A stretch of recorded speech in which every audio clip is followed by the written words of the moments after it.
It's the video explaining the HTMX and the dumb HTML secrets, but first of all have a look at this checkbox. As I click on it, the page changes.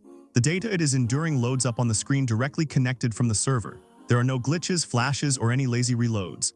What should bother you the most about it is I didn't write any script, not even a single line or any framework or a build setup.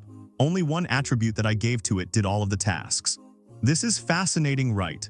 But before starting the video, make sure to subscribe so that you do not miss any upload from our channel. To pull off that same tiny update the way most of the internet builds things today, you'd need a component, state, a fetch call, an API endpoint waiting on the server, a re-render to glue the whole thing back together, 5 moving parts minimum for one checkbox to talk to a database.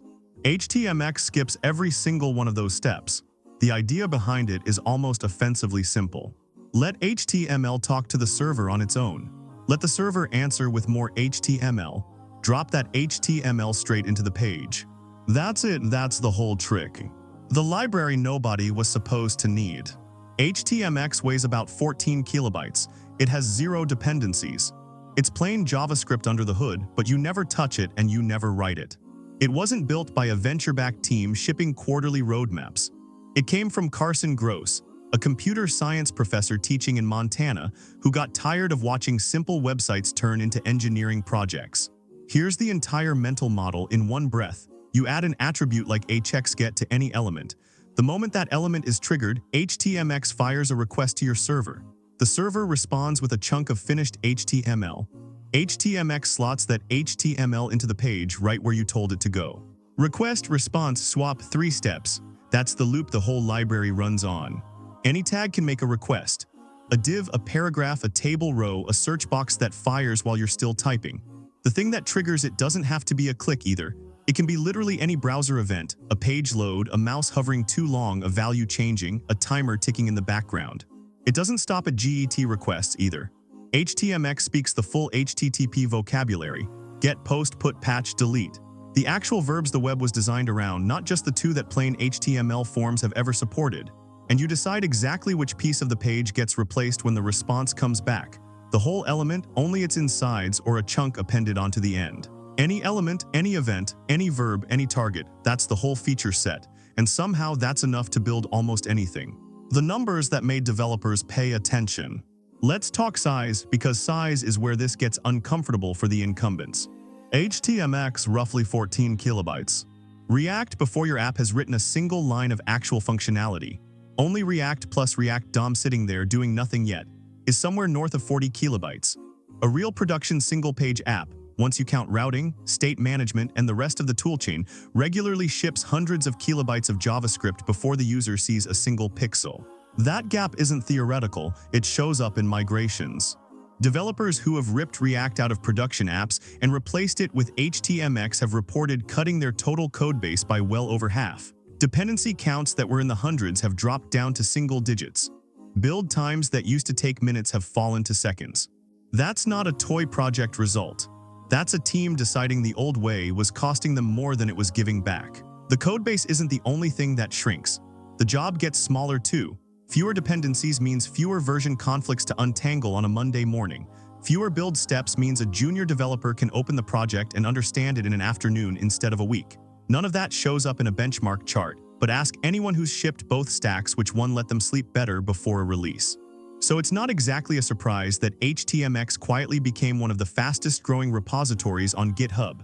Tens of thousands of stars, sitting near the top of every rising star list in front-end tooling. In the big annual developer surveys, it consistently ranks among the most admired tools people have used, not just heard of. Reading the whole language in 30 seconds. Let's read one of these attributes closely, because the whole library is hiding in plain sight once you know what to look for. HTMX tells the element where to send its request. HTMX tells it which element on the page should get updated. HTMX tells it exactly how. Replace the contents, replace the whole thing, or tack new content onto the end. 3 attributes, that's not a simplified example. That's most of what you need. HTMX decides when any of this fires. A click, a change in a form field, a keystroke, a timer silently polling every few seconds for a live dashboard. You can even tell it to wait until the user stops typing before it sends anything, so you're not hammering your server on every keystroke. Because it speaks every verb the web actually has, your interface starts mapping onto real actions instead of workarounds. A delete button sends an actual HTTP delete request. The server removes the row from the database and sends back nothing. HTMX takes that empty response as its cue and removes the row from the screen. No state to track, no local copy to keep in sync. The screen simply matches what the server did. The 3 lines that made this go viral. Live search is the demo that's converted more developers than any pitch deck ever could. An input box with HXGet wired to fire on every key up. You start typing. HTMX fires off a query to the server on each keystroke. The server searches its data and sends back a list of results, already formatted as HTML rows. Those rows drop straight into a results panel underneath the box. No API to design, no JSON schema to agree on, no client-side code to parse a response and loop over it to build DOM elements. Just an input box, a server endpoint, and 3 attributes. Notice what the server is actually sending back. Not raw data for the browser to interpret, not a JSON object waiting to be unpacked. Finished HTML ready to be shown as is. Which means your backend can be written in anything. Python, Ruby, PHP, Go, Node, whatever your team already knows. If your server can output HTML, and every server can output HTML, it can speak to HTMX. There's no required framework on the other end, no client library that has to match. The contract is just send back HTML. It can even update 2 parts of the page from a single response. An out-of-band swap lets one server reply patch the section you just clicked and something else entirely. A cart total in the corner, a notification counter, a status badge somewhere else on the screen, 1 trip to the server, 2 places update, 0 glue code holding it together. There's also a feature called Boost that quietly upgrades ordinary links and forms into background requests without you rewriting anything. It swaps only the body of the page instead of doing a full reload. So a plain, old-fashioned multi-page site suddenly feels like a smooth single-page app, even though underneath it's still plain old HTML pages linked together. Even the annoying details are handled. Want a loading spinner while a request is in flight? 1 attribute. The little states you'd normally hand-wire with JavaScript, loading, disabled, error, are baked into the attribute system. The idea everyone forgot. Underneath all of this sits a much older idea wearing a fancier name, Hypermedia. The server doesn't just hand back data for your app to interpret. It hands back the next available actions, baked directly into the HTML it sends. The page itself carries the state of your application forward. That was genuinely how the web was designed to work in the first place. And here's the part that tends to catch experienced developers off guard. This is REST, the actual original definition.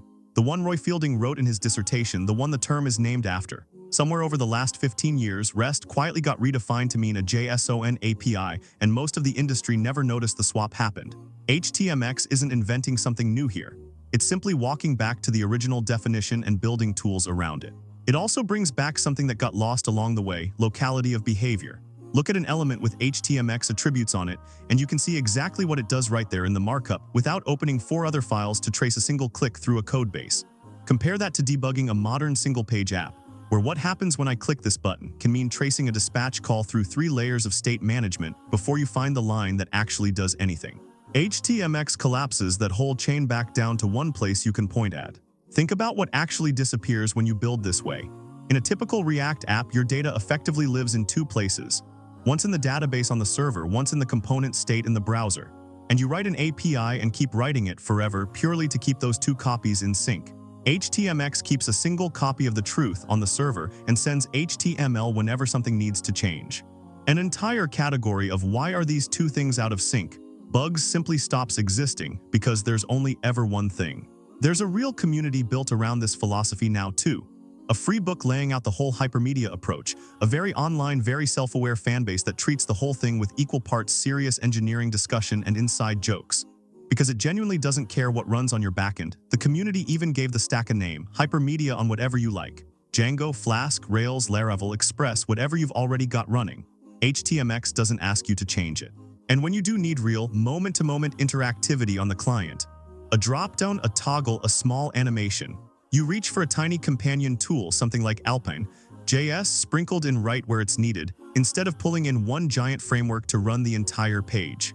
If any of this is reminding you of Rails, Turbo, and Hotwire, you're not wrong to notice. Same underlying instinct, different implementation.